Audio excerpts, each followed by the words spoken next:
at allpointstv.com. And we are glad, as always, that you're out there and you're here right on time. We're starting the program again at 2 o'clock on Mondays. We're here from 2 to 3, and we hope you'll stay tuned. I know your time is very valuable, and we are very cognizant of the fact that we are sitting here on your clock, and we don't want to waste your time by doing something you can do somewhere else or get the information from somewhere else. We want you to get it from here. And if we're going to do that, we've got to say some things here that they're not saying on, let's see, we're not going to say it on CNN. I don't think they have anything about the Constitution on MSNBC and CNN. And I'm not so sure. Now they've gotten rid of Tucker Carlson, Judge Andrew Napolitano. I mean, they got rid of a lot of people over there.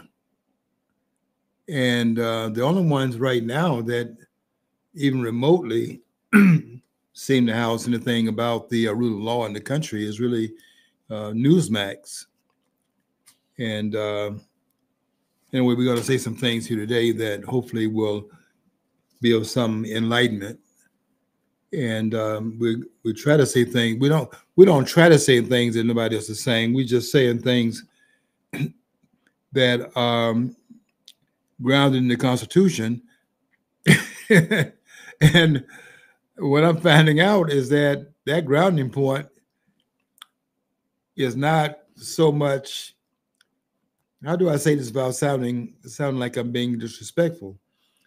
But I don't get the sense. I could be wrong, but I don't get the sense that these scholars that say they're trained at these Ivy League colleges. I think it's coming out now, though, that maybe those Ivy League colleges have been overrated, because look what they're doing now that's out in the open. And if they were the top of the food chain, academic food chain, then that would have been borne out by what's happening today. And we don't see evidence of it today. What we're saying right now is the mediocrity of those universities. They're doing the same thing at Harvard. In fact, they're doing some things at Harvard they're not doing at Eastern. I'm just thinking about where have I seen this breakdown of order. I never saw that at Eastern Michigan University. Of course, I was going to school at a different era. when I was a lot of things have changed since the 80s. I went to Wayne State. Listen, I started out my graduate work at Wayne State in 1967. And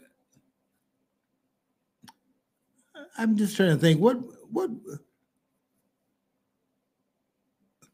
those classes were not. We were not in those classes discussing things like what they're discussing right now.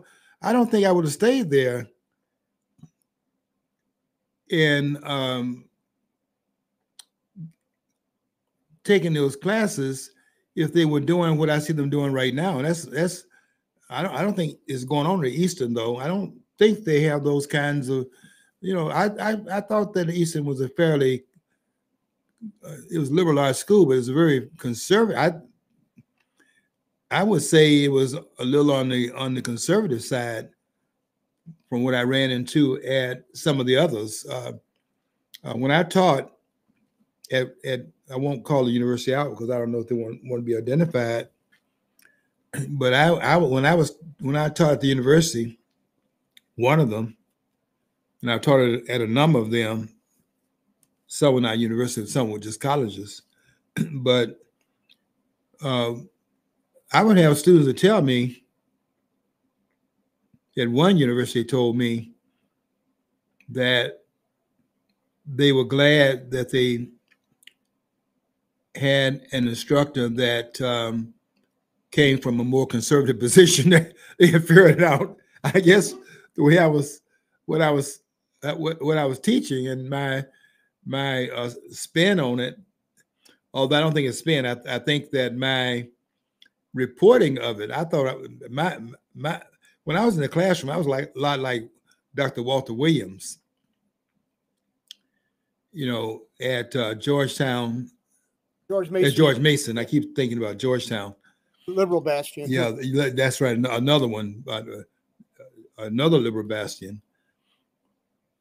But at George Mason University, because he wrote a column for Town Hall, and I think that might be called, Town Hall. I think they had Braybart out there, Town Hall, and they got the Drudge Report. And I kind of, when I'm looking for maybe some eye candy, I go and watch the, George does a very good job of indexing the main topics of the day. And I can just in a minute or so go through that to see what I want to read of some of the things that have happened in the news. But when one of the classes I had, students would come to my office. I don't know if they were kind of whispering this, but what they were telling me was that it was refreshing for them to have my course, because I guess I was the only one at this particular university that was on the conservative side. But I didn't know until I had gotten there for a while. I didn't know that the liberal orthodoxy, if you can call liberalism orthodox, I don't think it is, but if you're saying it's the going rate, then that would be what I ran into, and I was surprised when I did it. I came out of the public school, and when I taught for a number of years at the college level, I was doing it at night. So I was doing the academic work during the daytime in the public school setting, and then I was going to the university at night. And that's just where you just go up, you go and you have one class, maybe two classes, and you just go in there. You don't really come in contact with a lot of staff members at that time of the evening. They've all gone home by that time. So I wasn't running into a lot of staff. I just went in and did my job and came back. When I retired from the public school in 2005, and then was working on a more full-time basis at the university, I went down and had office hours. I don't think I had office hours when I was doing the part-time, doing the one or two classes thing.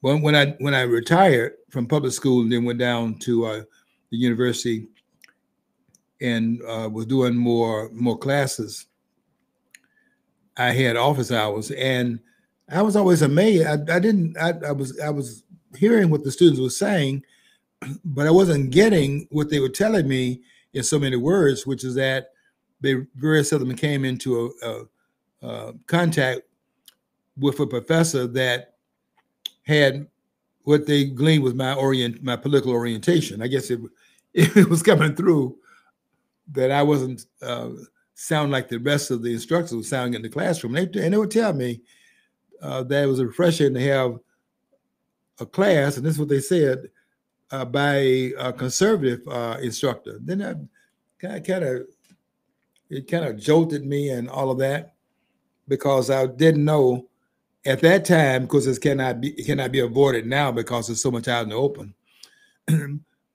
But these universities now are living in bastions of indoctrination. I don't think you can call them instruction anymore. These universities are indoctrination centers. I was taking classes at U of M Flint. We had it was a small seminar class. It was an English. It was a higher up English class, like 300, 400 level. Anyway, it was the midterm elections right after. It was soon after Bill Clinton got elected as president. Mm-hmm. So it was a backlash. Remember, and people they overwhelmingly brought in Republicans. In the next series of elections. Anyway, everybody there, the students were all conservative. And they're all like, yeah, this is the day right after the election was held. And we just saw the, results coming in, and we're all pumped up. All of us were conservatives. Like there's 12, 14 of us in this class. But the professor, nice guy otherwise, great teacher, came in, he was fuming.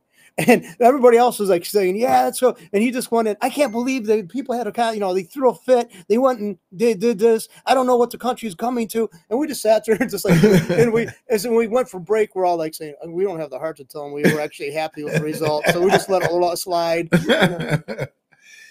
Yeah, it's changed a lot. The book by, let's see, the one called Radical Son. Remember that book, John? I got it. I actually have I had a friend of mine get a sign from David Horowitz, a sign by the author of David Horowitz. Yeah. Yeah, David Horowitz wrote, being coming out of a communist family, and his earlier orientation he's not there now. David Horowitz is very conservative today,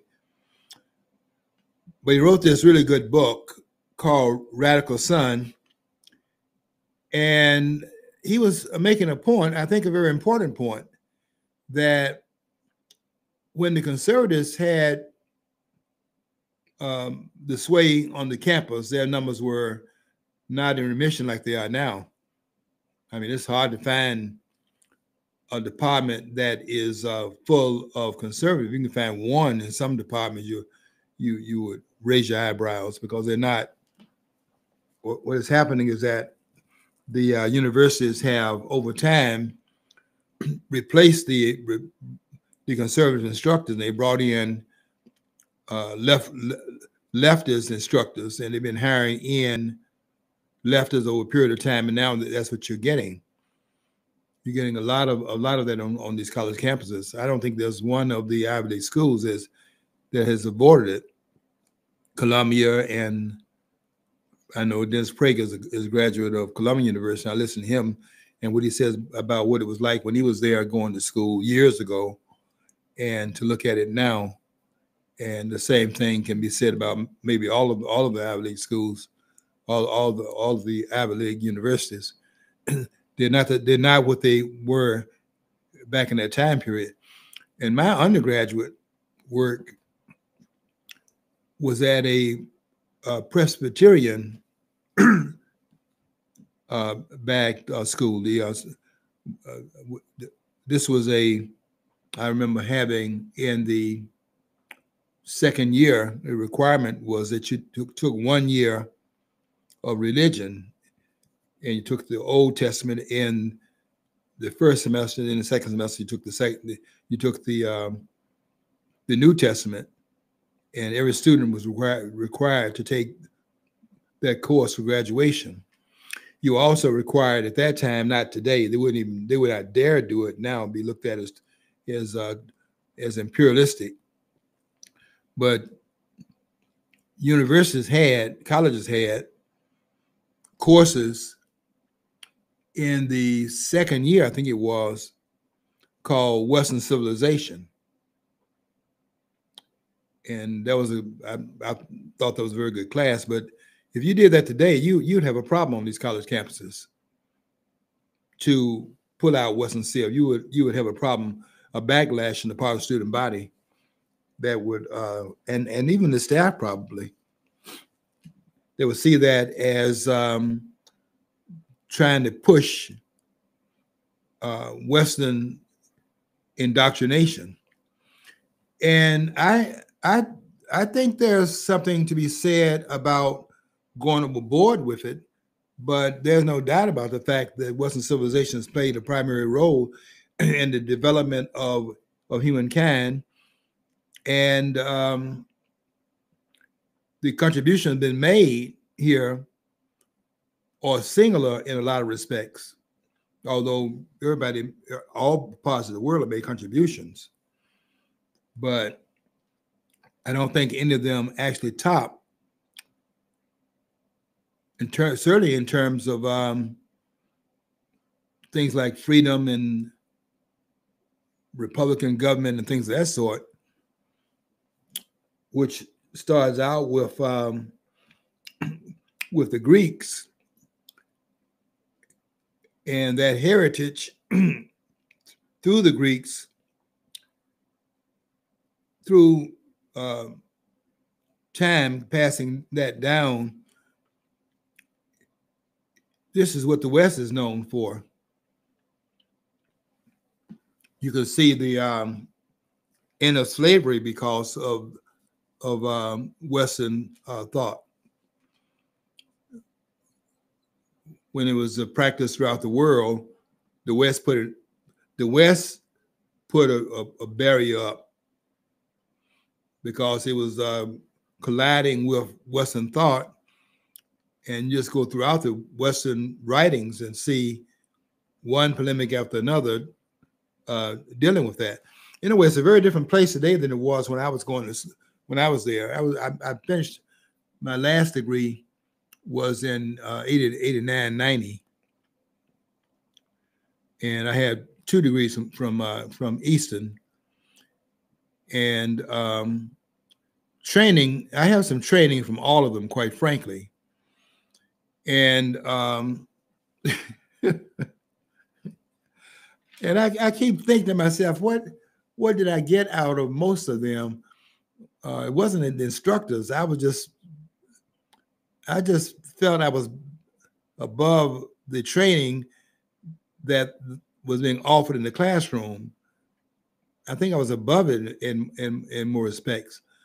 But I'm glad for the fact that I went to all those universities because I was able to hone in on the thinking that was going on in that room by students who were more prepared then than they are now. I don't think students were prepared today academically. There was some real competition in those classes back in that time period. And if you were not up to speed, you found it out real quick. And so it's changed a lot. Okay, now what I want to do today, I want to pick up on a couple of things I've been doing. I've been doing this for a couple of weeks now. I've been talking about Article 1, Section 3, Clause 7. And I want to pick up on that because I said last week that I was going to report back to you about what the heritage guide to the Constitution that I had just run off and had a copy of. I want to see what they were saying about Article 1, Section 3, Clause 7. And I'm going to deal with that from the standpoint of what the heritage guide says. And they come very close to the position that I have on that, but not completely, because I don't see where they have gone into why it really was necessary to place it in the Constitution. And we're going to put it on the screen, John, when you get a chance.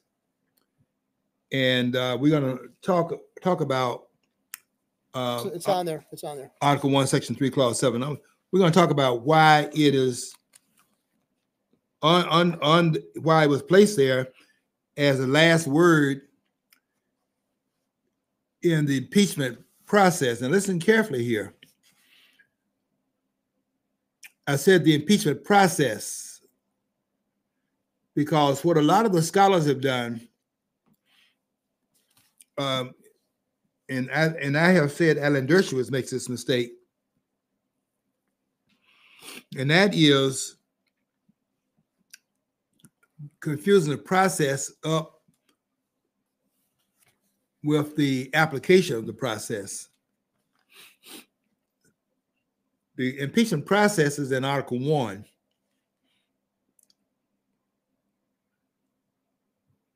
And it's in Article 1 because to carry the process through is through the legislative body and not through a Article 3, which sets up the judicial branch of government,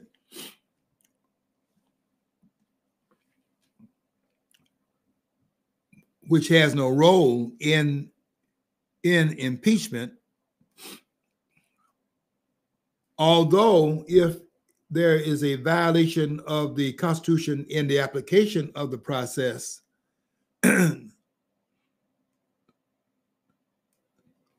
I think then you can carry it to the court to decide whether or not the particulars in the Constitution were applied in carrying it out.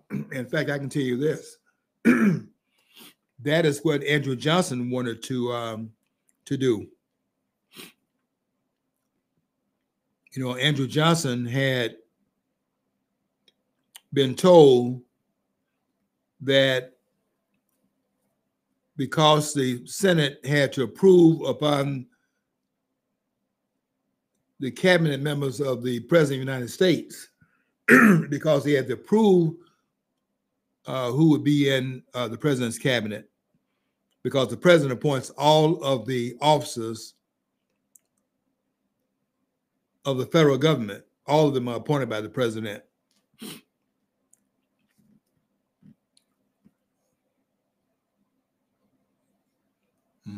Nobody, I don't think anybody has said that. I don't recall any of my classes having stated that. I don't think they even went into why it says in Article 2, Section 4,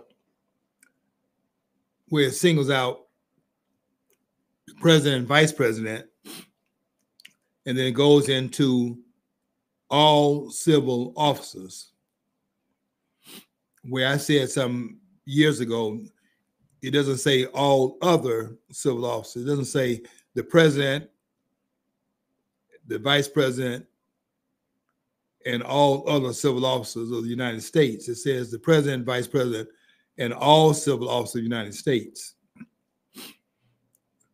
which means it excludes just by the language. If you can read the language, then you can see that it's significant that the word other is not in Article 2, Section 4.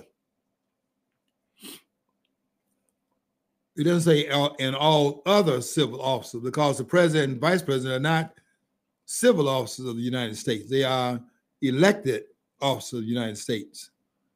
And it raises the question, who are the civil officers then? The civil officers are the ones who are appointed by the president of the United States. And I want to sidetrack that just for a minute and tell you about two books. I want to get back to that, but I want to tell you about two books. Leave it up, John, on the screen. But I want to tell you about two books that I brought later on to. I took the thing down because it's right across your face. So I didn't want to. Okay, all right, sure. Thanks, John. I wanted to show you two books that I brought to the studio about the great George Washington, our greatest president, and none stand in the same light as George Washington. George Washington stands alone. There are no presidents that compare with George Washington's greatness. And I brought two books to the studio as a way of authenticating that, because unless you read John Furland's work, not that that's the only work you could read about Washington, but I think John Furland does the best job.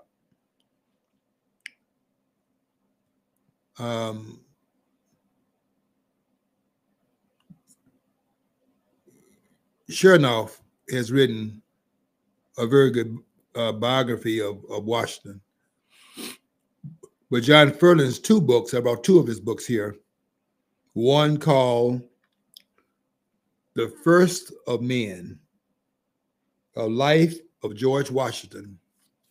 The First of Men, The Life of George Washington, A Life of George Washington.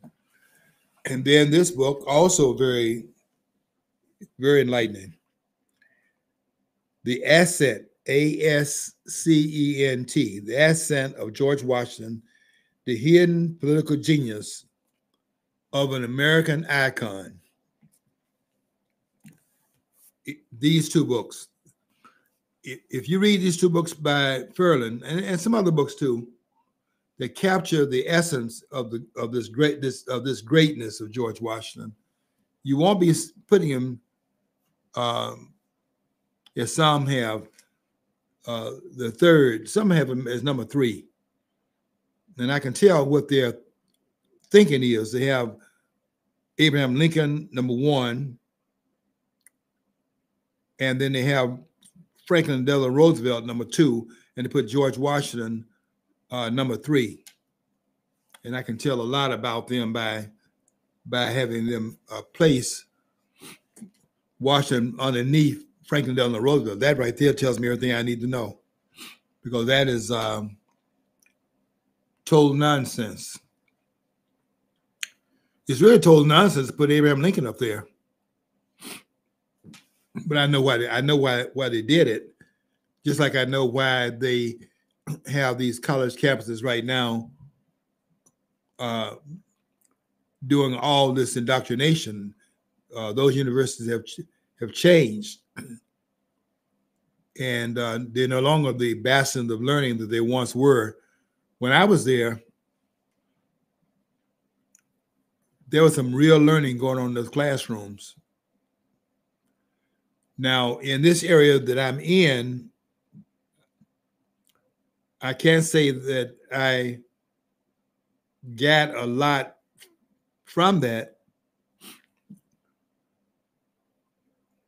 because I was in those classes. Basically, in this area, I was kind of doing more. I was doing more of the. I was raising my hand to make a point. I wasn't raising my hand to ask a question. I was sometimes trying to guide the instruction in a way which I knew it had to go into if they were talking about the Constitution, because I had done a lot of the training prior to going to those classes. But I do have degrees in it, political science, and with a specialty in this area. But I don't think that I can say that I credit that so much. And I'm trying to say this without being disrespectful of the training, because the training is important. I don't ever want to say the training is not important. The training is very important.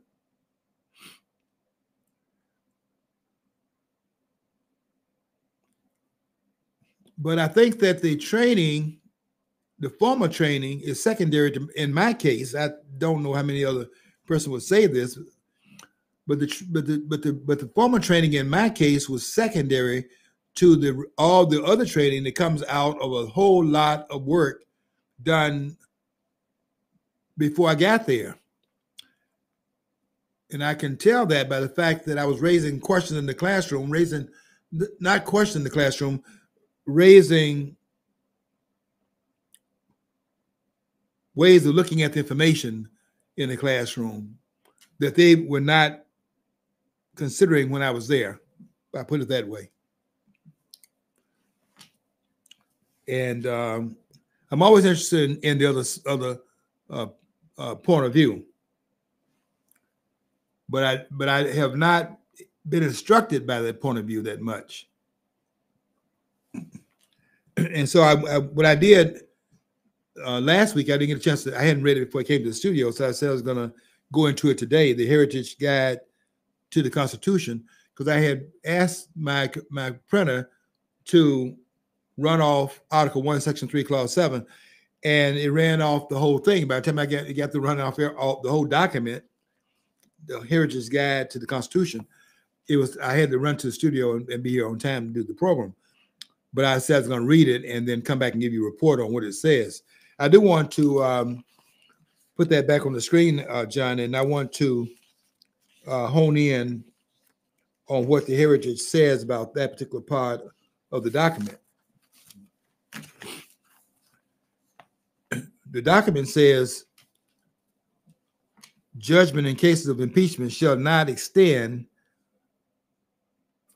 further than to removal from office and disqualification to hold and enjoy any office of honor, trust, or profit under the United States. But the party convicted shall nevertheless be liable and subject to indictment, trial, judgment, and punishment according to law.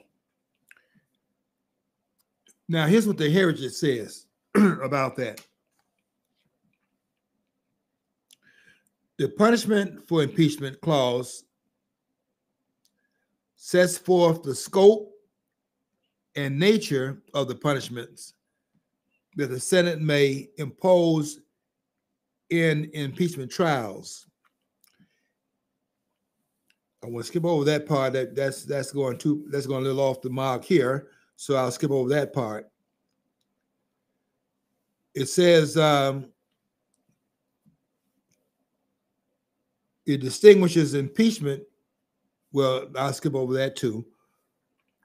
It deals with removal and disqualification in contrast to the House of Lords practice of imposing any punishment, including death, in an impeachment proceeding. So they're going off into comparing this language to that in the British document. You don't need to do that. You need to stay tuned on what our document says. And I don't think you need to go in here and talk about, well, how it would play out in another document. We're trying to deal with the Constitution here.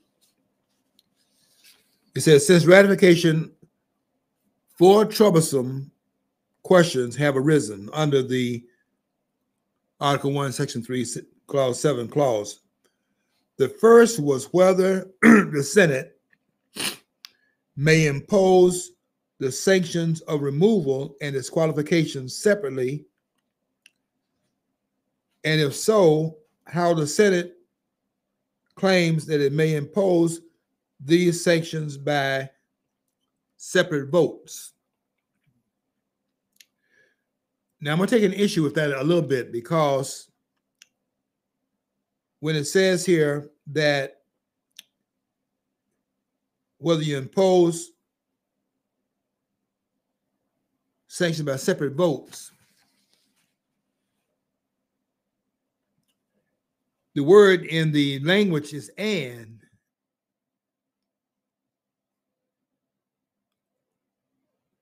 Here's the language. Judgment in cases of impeachment shall not extend further than to remove from office, and disqualification. You see they have the and there. And is a conjunctive word. So it's two processes that are being discussed here. One process is the impeachment that would bring about, if it's used for the removal from office, that's using the process to remove the person from office. But in addition to that, the and is, and disqualification to hold and enjoy any office of honor beyond that. So whether or not you can, thanks, John, whether you can hold any additional office is a separate vote.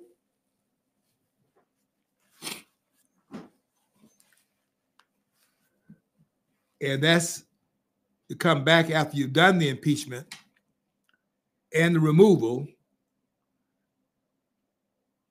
And then you take another vote to exclude the office holder that's been convicted from holding any additional office of the United States. There's a case in point with 1995, I think it was, when they impeached Alcee Hastings, the late Alcee Hastings. Now, Alcee Hastings was impeached and removed from office in Florida, the federal judgeship in Florida. And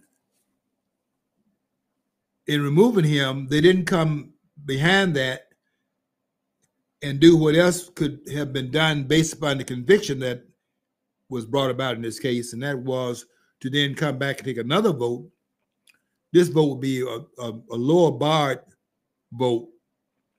The impeachment vote and conviction vote, first of all, the impeachment vote is a majority vote in the House.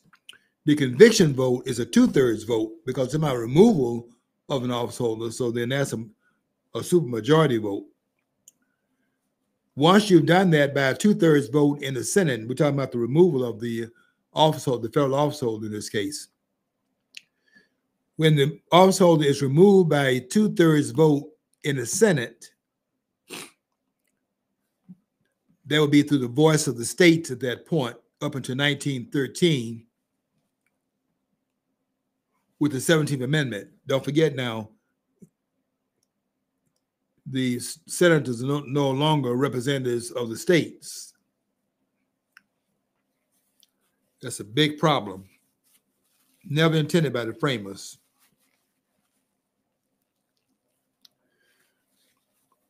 But anyway, they could have come behind having removed Alcee Hastings from the bench and had another vote to forbid him from holding any office of the United States.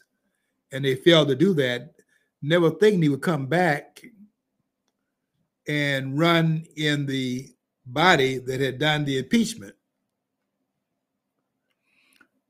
But the discredited Alcee Hastings, well, it wasn't discredited to the people that voted for him. The man could, I've heard him in Detroit speak, and he could move. People like to deal with emotional stuff. And so he came back and ran to join the body that had impeached him and won that seat 2 years later and was elected to the impeachment body. He became a part of the body that had voted to impeach him, and then the Senate looked at the evidence in the impeachment hearing and decided enough evidence was there to convict him. They convicted him by a 2/3 vote. I think there were 316 votes to remove him, and you only needed 290, which would be 2/3 of the. I'm sorry. You would need 67 to convict, and they had 316 in the House. They only needed 218. They had 316 in the House to impeach. That's how much evidence there was. And then in the Senate, you need 2/3 votes, so it'd been 67 votes to bring about removal. They didn't vote him by majority in the Senate. It would have been 51 votes to come back and then buy him from holding any additional office. That would have been by majority vote once the conviction has been in place. Now, what the Heritage Foundation is saying here is that they're asking a question. Does a removal involving the ouster of an official from the office he occupies at the time of his impeachment trial and so on, does that and this disqualification barring the person from ever serving again in the federal government require a separate vote? It's clear it does. The "and" part of that language does that. You see, it's the process that there are two processes in that. The impeachment verdict, I don't want to say verdict at the House level. I want to say the impeachment accusation. Let's get that down, because a lot of persons think impeachment is the same thing as what happens in the Senate. The impeachment is only an accusation of wrongdoing, and is not to assume guilt because the trial hasn't been held. And those that are saying things like what Lawrence Tribe says, I don't know what school you get that from. that impeachment has not occurred until the matter is referred to the Senate. Lawrence Tribe, that is not true. It is not true because Article 1, Section 2, Clause 5 says the House shall have the sole power of impeachment. That means that the Senate doesn't have anything to say about it. And that idea of it being referred to the Senate before it becomes authenticated is nonsense because the language is very specific in Article 1, Section 2, Clause 5. The House shall have the sole power of impeachment. Once they've impeached, you've been impeached. Now you have not been convicted, and unless it's referred to a trial, is not subject to removal. But the removal takes place in the next body because that's part of the separation of powers also. No one ever mentions that that's part of the check and balance system. And the separation of powers, because the powers in the Congress are separated. Impeachment takes place in the House in Article 1, Section 2, Clause 5, and the trial of the impeachment takes place in the Senate under Article 1, Section 3, Clause 6. This is Article 1, Section 3, Clause 7 here.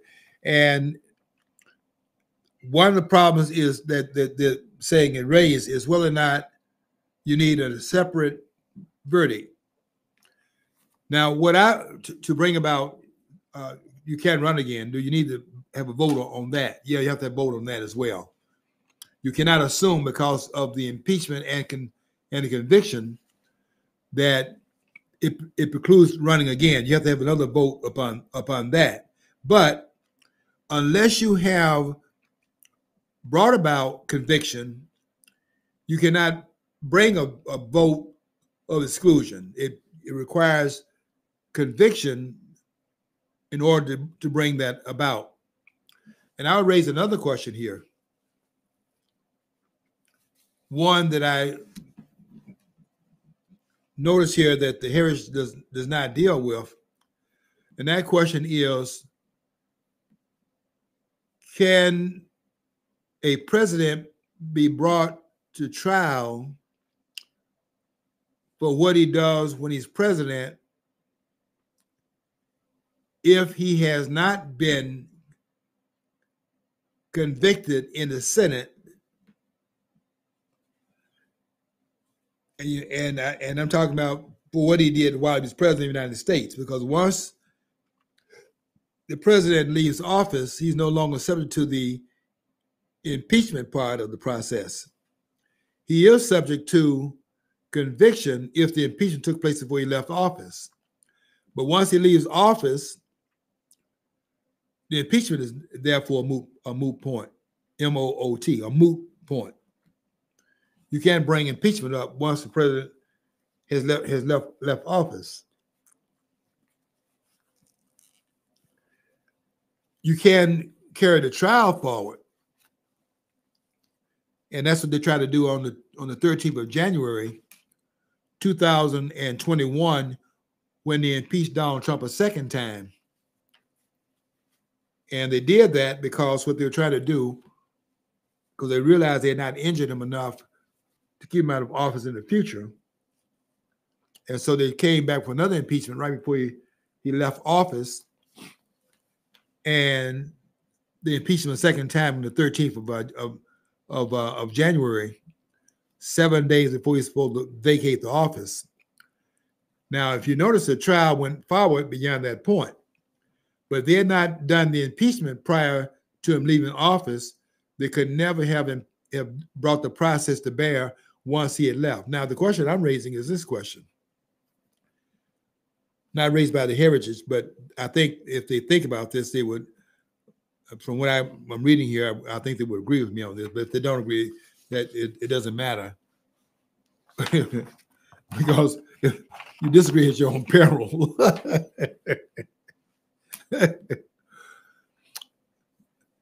You cannot bring. Here's what I'm saying. All your scholars. Here's what I'm saying.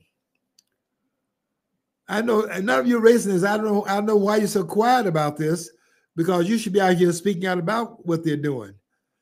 You can't bring Trump to court for what he did as president. You could do what they I wrote about this today in my post about what they're doing with Donald Trump. We can take it down now, John, because I think I made the point that the language is very specific here. I won't tell you why that language is there, but that language is very specific.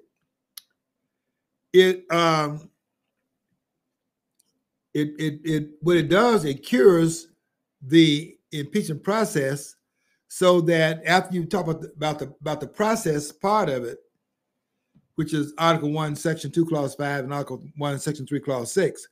Once you've done that, then Article 1, Section 3, Clause 7 sets up the possibility of having opened up the corridor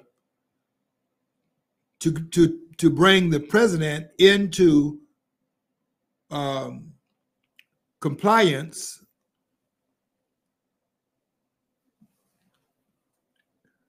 with under the law, if he in fact violated his obligations while he's president.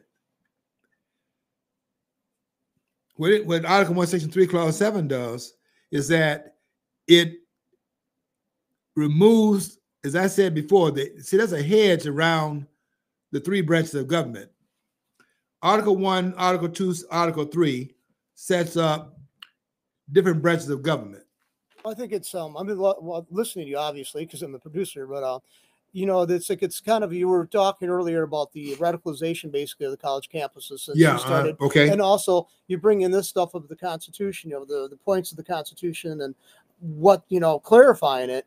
And I just get there is kind of a dovetailing here, because the radicalization of the campuses has now basically got them to overlook or trying to misconstrue what the Constitution says. Yes. And do you think it's a deliberate act, or you think it's just because they get too busy trying to, you know, to get their agenda across, that they're not emphasizing what's in the Constitution? John, it's another attack. This country's under attack. You don't think people know the difference between a man and a woman? They got a woman on Jackson's on Brown Jackson's on the Supreme Court right now. They're appointed her on the Supreme Court. You think that woman could have gotten on the Supreme Court back in that day and time when we were a serious country, where we were in fact at least bringing the Constitution into public discussion? Not public discreditation as it is right now, but we actually were saying the Constitution requires this, the Constitution requires that. We don't even hear that anymore.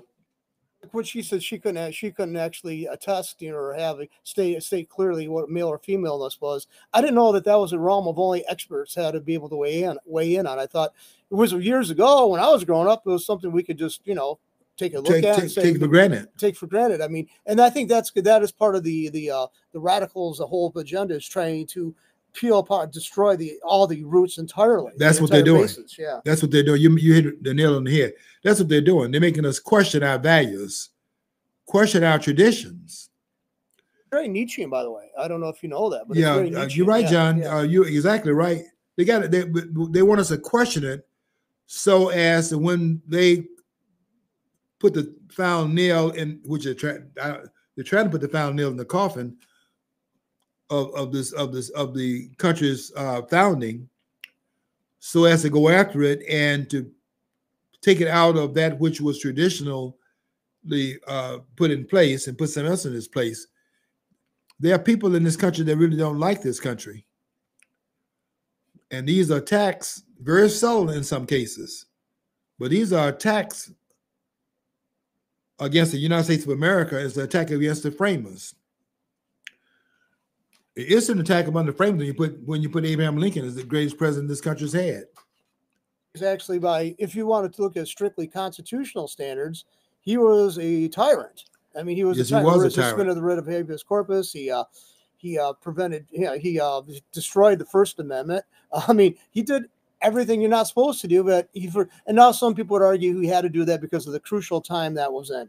And I can see the validity to some degree. There's foreign powers just itching to come back onto the the United States, the property of the United States, what we call the United States. I mean, France. Yeah, I would I understand what you're saying. I disagree with you on this point, because I don't think that the Union was being dissolved by 11 states deciding that they were going to back out of their agreement that they made at the Constitutional Convention as a result of the Constitutional Convention, to come into an agreement voluntarily to relinquish some of their sovereignty to create the federal government.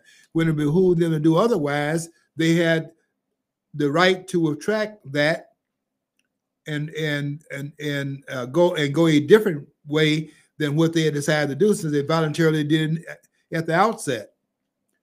In other words, that's why, does he say it in this book here? Yeah, in the book called The Politically Incorrect Guide to the Constitution,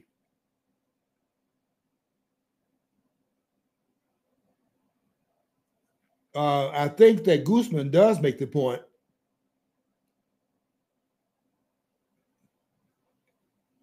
Yeah, he does make the point. I can't think where it's located, but I know when I read this book called The Politically Incorrect Guide to the Constitution, he does say that secession was legal. The thing is too, though. Okay, see, they seceded from the Union. Okay, see what harm that would have done. They could have just they were. I don't know if the Union is still standing because there are 33 states at that point, and 11 of them will leave the Union. But understand this about the 11. The 11 states did not leave at the initial state of secession. Only 7 of them left. By the time that Abraham Lincoln was inaugurated on the 4th of March, 1861, only 7 states had left the Union. Why did the other 4 leave? The other 4 left because they disagreed with Lincoln's authoritarian, tyrannical encroachment upon states' rights. They did not agree with Abraham Lincoln's view of rule by bayonet.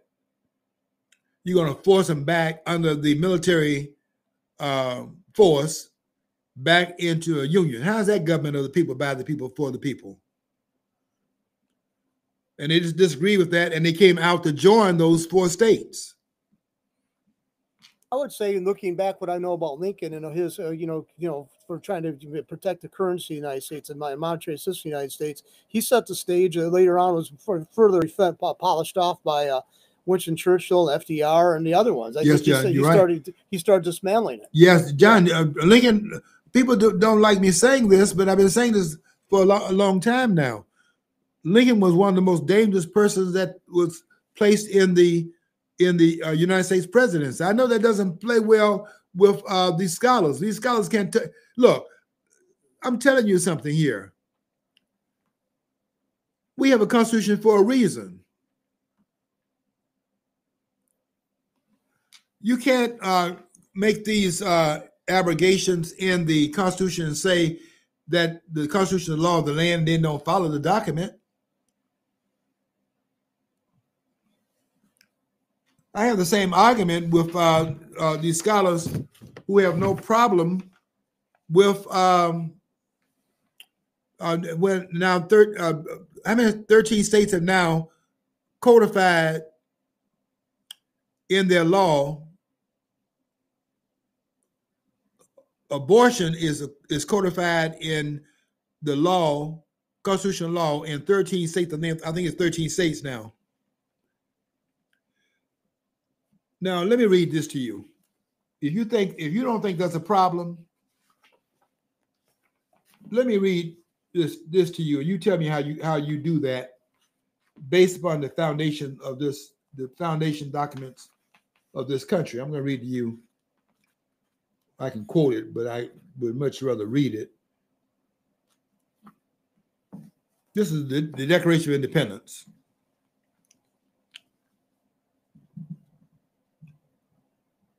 When in the course of human events,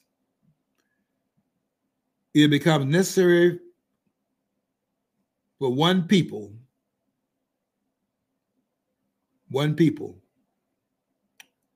to dissolve the political bands which have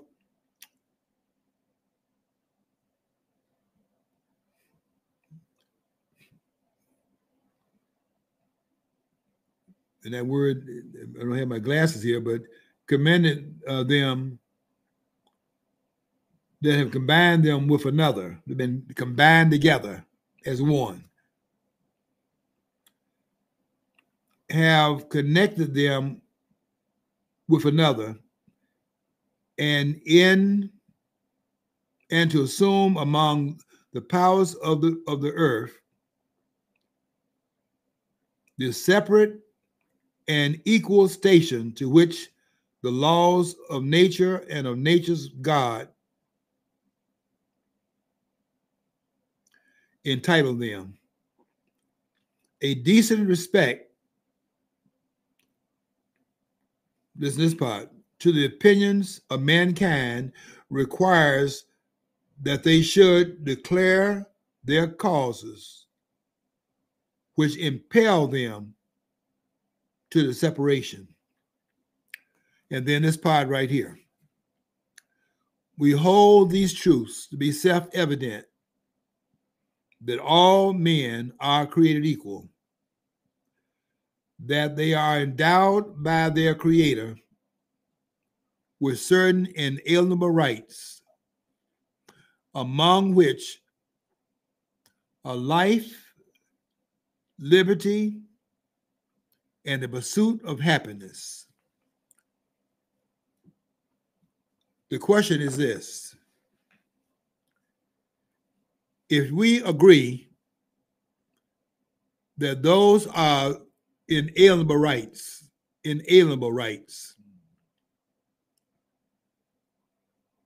rights outside of the orbit of being placed into the political arena by government, but outside of government's control of those rights, then how do you put an inalienable right on a ballot for a vote? If the rights are innate, and the first of those three rights mentioned, not the only ones you have, but the other, when they mention the First Amendment rights, they're talking about inalienable rights. The right to speech, right to gather peacefully, the right to worship or not worship,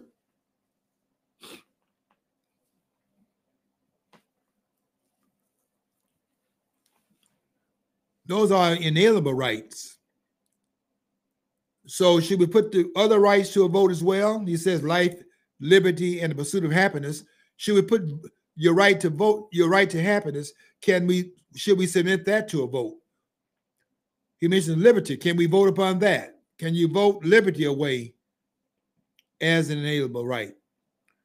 Well, those rights are listed, and in the order that they're listed, they're quantified hierarchically by the listing of them. Life, because about life, there is no right to liberty.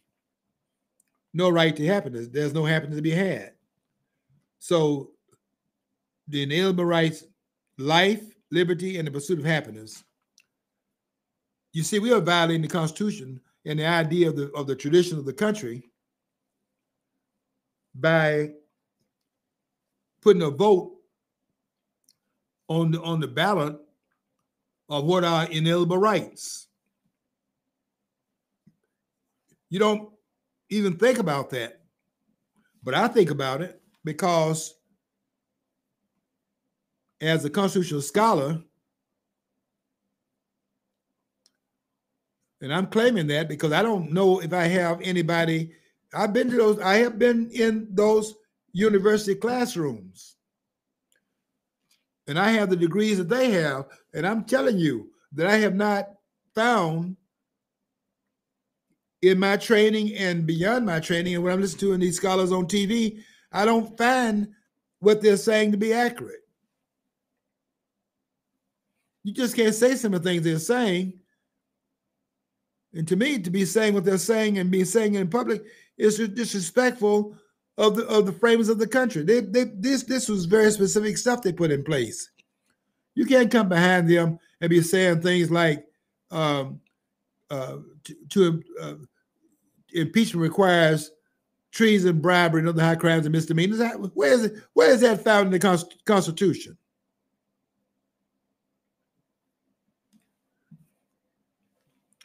It's not found in the Constitution where it's required for impeachment. Impeachment doesn't have any requirement other than a majority vote in the House. I know they're going to disagree with that. They better not disagree with it here because you cannot prove that based upon the document. That's what I'm saying. The document's been even the scholars have dismissed the document because they don't understand the document. I said to one person from CNN that you can impeach a ham sandwich. And that was just, what? Well, there's no stipulation about what the floor is for it. All it requires is a majority vote in the House. But you see, if that were the removal part of it, then you would have that as just simply removing anybody you didn't like. But you see, that's the check. That's why the framers put a restraint upon that. They recognized what it was. Impeachment is a political process. It's not a legal process. That's why it stops with Article 1, Section 3, Clause 7. The legality aspect is to be invoked after you've done the impeachment part. The president is to be subjected to the law only after he's been convicted because of the separation of powers, and there's no power can bring the president to bear without it. That's what George Washington was saying. George Washington, to his great credit, knew that he should be at that convention. He was not chosen as a delegate from Virginia, but because of his prominence, he knew he should be there, and he went there. And of course, Washington was when he went into a room, the room was full of his persona. Washington was 6'3" and weighed 190, somewhere around there. Very imposing, according to what these writers are saying. John Ferling and some of these writers are saying about him. And you can see that. You can see it in terms of how they were around him. He just commanded a certain kind of aura around him. And when he went there, they put him to work. Didn't say a lot on the floor, but his presence is the president of the Constitutional Convention. George Washington is the president, not a delegate.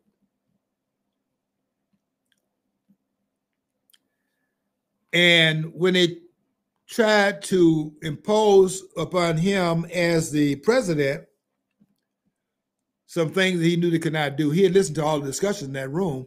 And when they tried to impose themselves into the presidency, George Washington told them they can only do it in terms of going through the impeachment process. He told those that were in disagreement with Jay's Treaty of 1795, they wanted to see the notes that George Washington had in his administration? What were the notes? What was going on? What in the backdrop? What was going on between the negotiators for the Washington administration and the British and the French? Let's see the documents. And Washington told them no. Now, he did tell them this. He's right in saying this, that you can get the documents that are there, but you cannot demand the documents unless you, in fact, bring it through impeachment.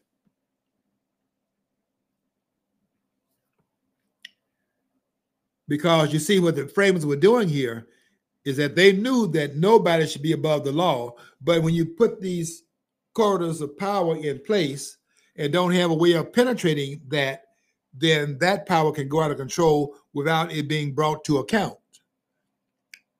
Therefore, the impeachment was allowing them, and removal would allow them to hold the person accountable for what he does in office, but only if he's brought to bear under the impeachment and conviction clauses in the Constitution of the United States. Without that, and in the aftermath of the presidency, and no conviction based on his acts in the presidency, you cannot bring a president of the United States. I'm just telling you, you cannot do it. And if these scholars knew the Constitution as they say that they do, they'd be out there saying that. They have a public forum and they need to use it if they find this document to be important to them, as it should be to all of us. If they really knew the document as they say they do, they would in fact be on TV right now squawking about this violation, because it cannot get any more serious. It cannot get more serious than that. This is a egregious violation of the Constitution to bring a president to trial for what he did as president without a conviction under the impeachment clause in the Constitution to convict him of any malfeasance in office, but bring him to trial after he leaves office anyway. Cannot be done. The Constitution forbids it, and that's why Article 1, Section 3, Clause 7 is in the Constitution. The Oxford, the Heritage group gets close to it, but it doesn't talk about why it's there. It's there because there's a hedge. Until that hedge is removed, the separation stands, cannot be penetrated based upon the separation of powers. But it allows you to hold the president to account once that hedge is removed. And it does that in that particular part of the Constitution. That's what it does. Okay, I hope we finally have gotten that cleared up, and hope the scholars can understand it, because that's what the going rate is. And I don't think they'll have any problem with it once they understand it better than it seems like they seemingly don't do right now. I don't hear them discussing that. I haven't heard anybody mention Article 1, Section 3, Clause 7. You heard it here for the first time, probably the only time. Okay, I got to get out of here again. I want you to follow your dream, folks, because if you don't follow your dream, you'll never know what's on the other side of the rainbow.